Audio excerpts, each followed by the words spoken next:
Ang tanong ni Joel ay, nasubukan mo na ba na 2 beses kang malabasan sa pagitan ng 1 oras lamang? So yun natin pag-uusapan for today's video. Interesado ako bang malaman kung ano ang kasagot. Please keep on watching para bago yan.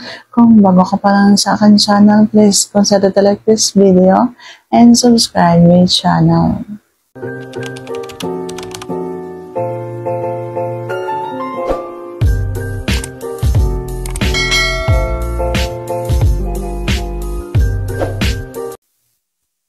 So, nasubukan ko na nga ba?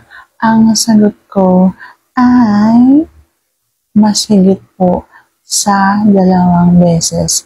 Sa 1 oras na yun, makakarami po ako.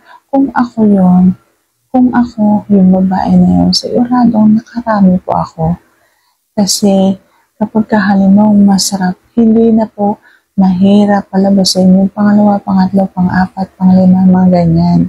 So, nakakarami po ako niyan. Hindi aabuti ng 1 oras, nakarami na ako.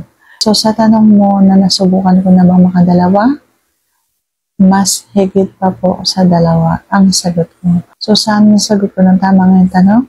And if you like this video, please consider to like this video and subscribe my channel. Thank you for watching. See you on the next vlog.